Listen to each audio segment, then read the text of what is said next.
Hello friends, welcome to the next session under AI lecture series. Today we'll talk about deep learning.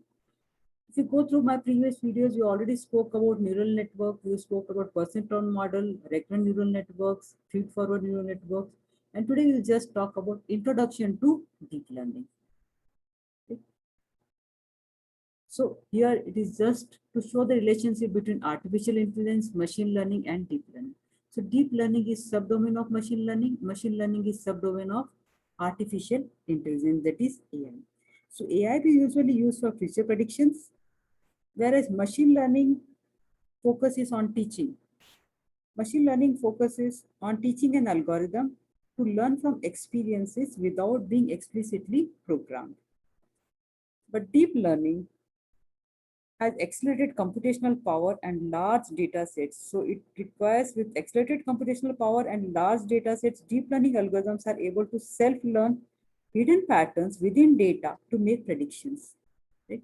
So here it is self-learn, here it is trained, and here it is works with a set of rules. Right? A simple, so main domain is artificial intelligence, its subdomain is machine learning, and machine learning subdomain is deep learning. Right? At each step, the computational power increases. Here, the data requirement is not much. The data set is small, but here you have large data set. So let's look at the basic unit of deep learning. Right? That is perceptron. Of course, perceptrons are the basic units of neural networks also. And neural networks are the architecture for deep learning. Right? So deep learning architecture contains a computational unit that allows modeling of non-linear functions called perceptron. Right? So what perceptron does, it receives a list of input signals and transforms them into output signals. So deep learning aims to understand data representation by stacking together many layers where each layer is responsible for understanding some part of the input. Now here when we talk about layers, it is a neural network layer, right? A layer can be thought of as a collection of computational units that learn to detect a repeating occurrence of values. So when you talk about computational units, they are nothing but the neurons. Each layer of perceptrons is responsible for interpreting a specific pattern within the data. So each layer has some responsibility of its own, right? A network of these perceptrons mimics how neurons in the brain form a network. So it's nothing but it's a simulation of human brain. So the architecture is called artificial neural networks. So the architecture for deep neural networks is ANN. Okay. Now let us look at this basic perceptron working. So it works in two steps. In step one, we have the weighted sum. So through input x1 till xn, which can also be represented as a vector of x, right? And xi represents the ith entry of the data set. Now, each entry from the data set contains n dependent variables, right? Now, each variable has a weight associated with it. Each input has a weight associated with it, and this weight can be represented as a matrix, right? Then it has a bias, which is a constant, right? So in step one, what we do is we calculate the weighted sum. The weighted sum Z is equal to bias plus summation of input, product of input and its weight, right? You have summation, like suppose you have n inputs, 1 to n, then it is product of the input and its associated weight, right? So what you get in step one, what you calculate is the weighted sum. And in the second step, the output of this weighted sum becomes an input to the activation function, right? So the output of step one is passed through the activation function. The activation function G, right? The activation function G is a mathematical function that transforms the output to a desired non-linear format before it is sent to the next layer, right? It maps the summation results to the desired range. Now, this is nothing but the summation result is stored in Z, and to Z you apply the activation function, and then this activation function converts it into some particular range. Now, this helps in identifying whether the neurons needs to be fired, right? For example, simple, if you take activation as a sigmoid, Then what sigmoid function does, it maps the values to the range between 0 and 1, and which is useful for predicting the probabilities. Fine.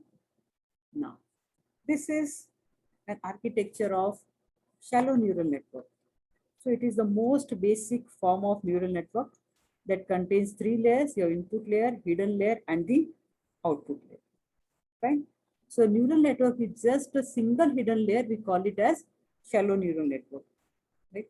The computations discussed in the previous slide, that is weighted sum and activation, fine, are applied to all neurons in the neural network, including the output layer.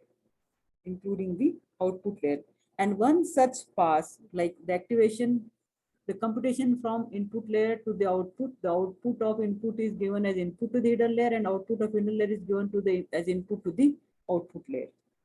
Fine. So one such pass is known as forward propagation. Once from input layer you reach output layer, this is one propagation, and we call it as forward propagation. So after one forward pass is completed, the output layer, right? This is an important layer. The output layer must compare its results, its predicted results with the actual results, right? It will compare its predicted results with the actual results, right?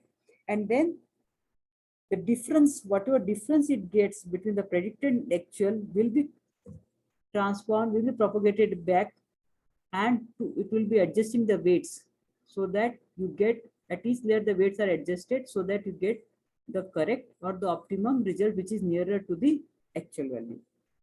Right? So this process of back pass through the neural network is known as back propagation, right?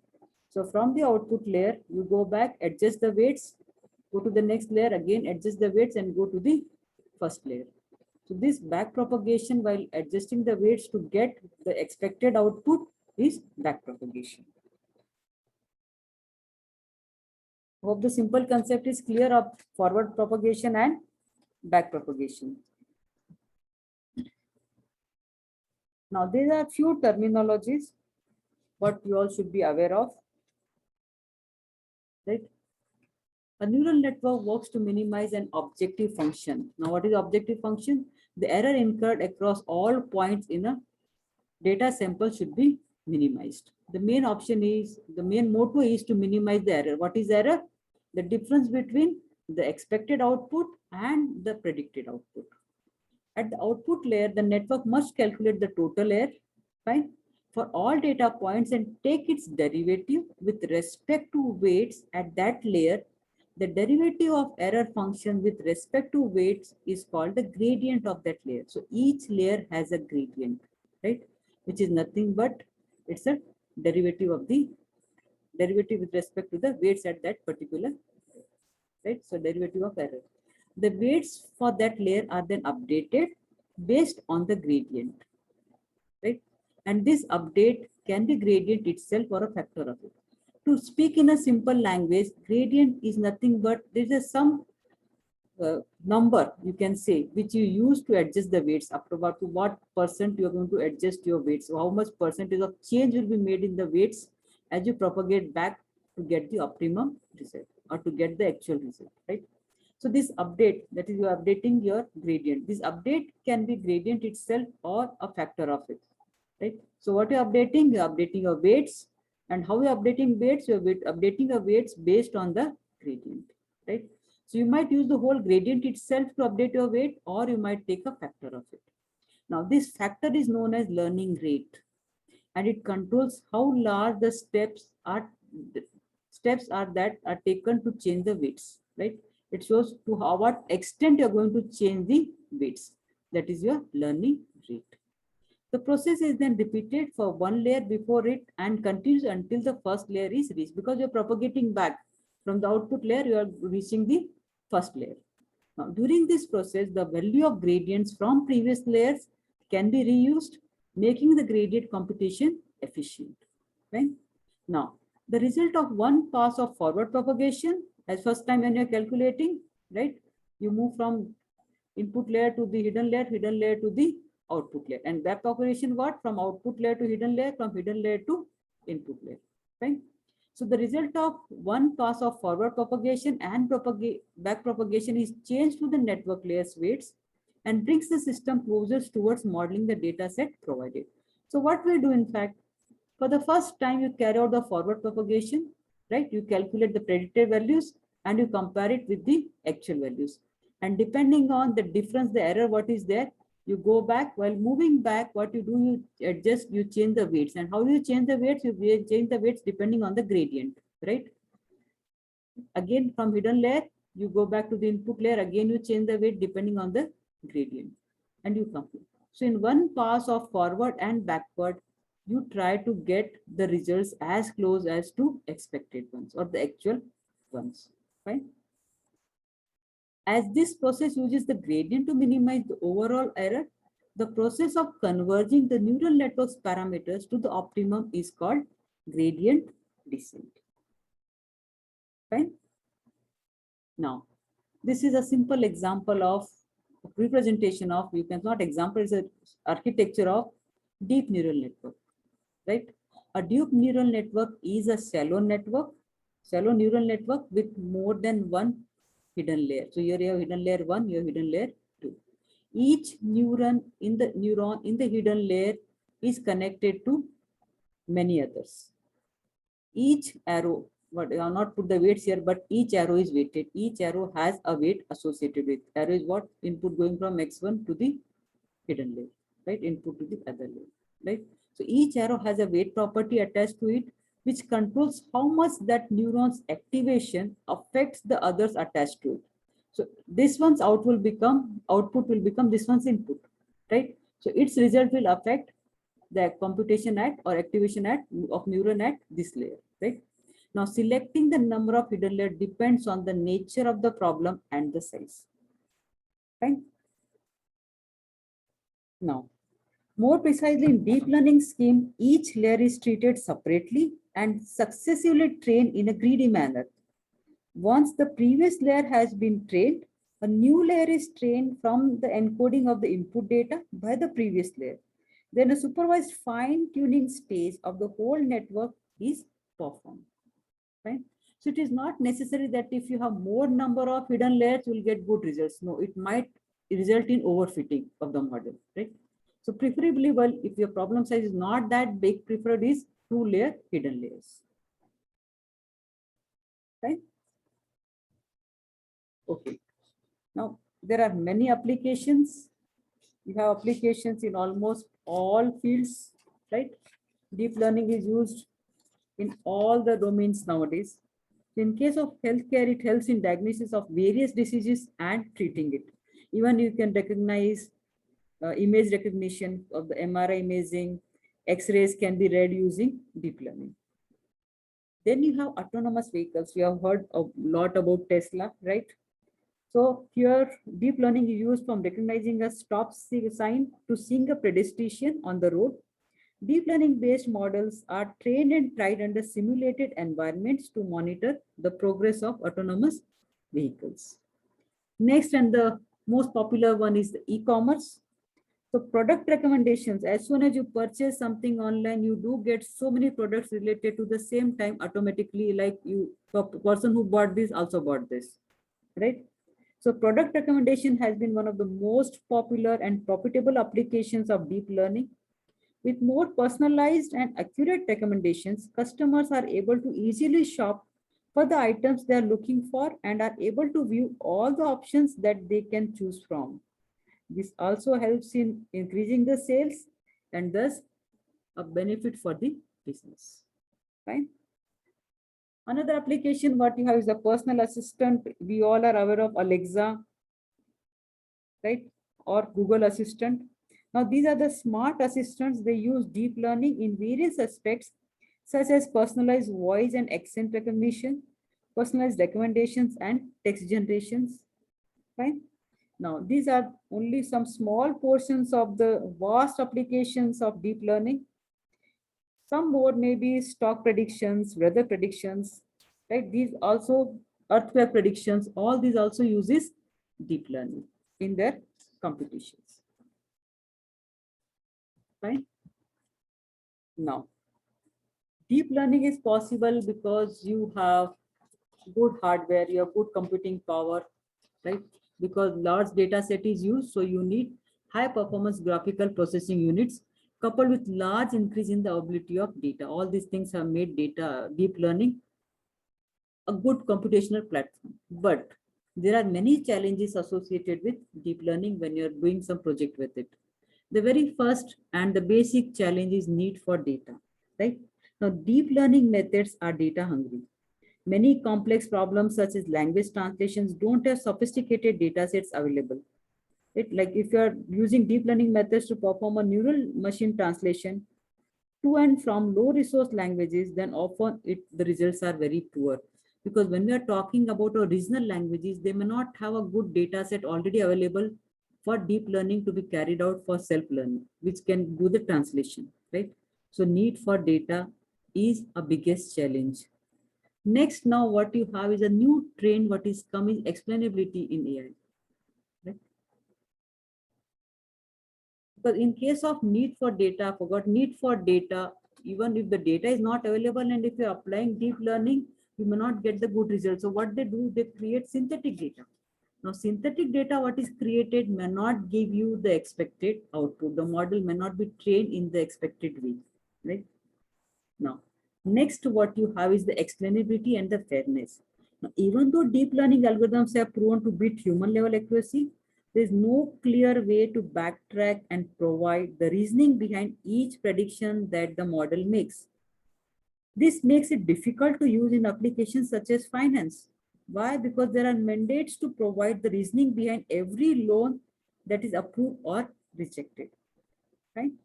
Another dimension is the fairness, right? We say the algorithms may not be fair, like there may be biasing in the data itself, right? And this can lead to poor performance of the model on crucial subsets of the data. Now, learning agents that use a reward-based mechanism sometimes stop behaving ethically because all they require to minimize system error is to maximize the reward they acquire. So we have reward-based algorithms which are used, which may not be fair because they are not bothered about what is expected output. They are bothered about collecting the rewards, and sometimes it goes in an infinite loop and it never ends. The next issue what you have is the bias. You have biased AI. Now, bias is what? It depends on the person who has written the algorithm, what he thinks. And another concept is biased data. What type of data you're using to train your model. If the data itself is biased, the model will learn accordingly. Right? So these are some issues which are still to be solved. Lots of work is still going on it. Right? Especially the problem comes in the learning agents. There are many more challenges, but these are the few basic ones which all are facing.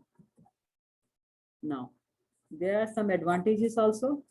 Best in class performance on problems, reduce the need for feature engineering. Why it reduce the need for feature engineering? See, then when we are talking about machine learning, what we have here, feature extraction or feature selection as one of the pre-processing step what is required. Now here you have large data, you have big data on which you're supposed to carry out deep learning. So feature extraction is a big task which is reduced here because there's no feature extraction. The deep learning models are directly trained to learn from the raw data. So when you're turning from the raw data, it also eliminates the unnecessary cost of data pre-processing. Right? You're not carrying out data pre-processing, right? So it eliminates the cost, unnecessary cost, and also it saves the time. It identifies defects easily that are difficult to detect using any traditional machine learning methods. Right? So disadvantage as in form of challenges, we already seen large amount of data is required, computationally expensive to train because you need GPUs for this.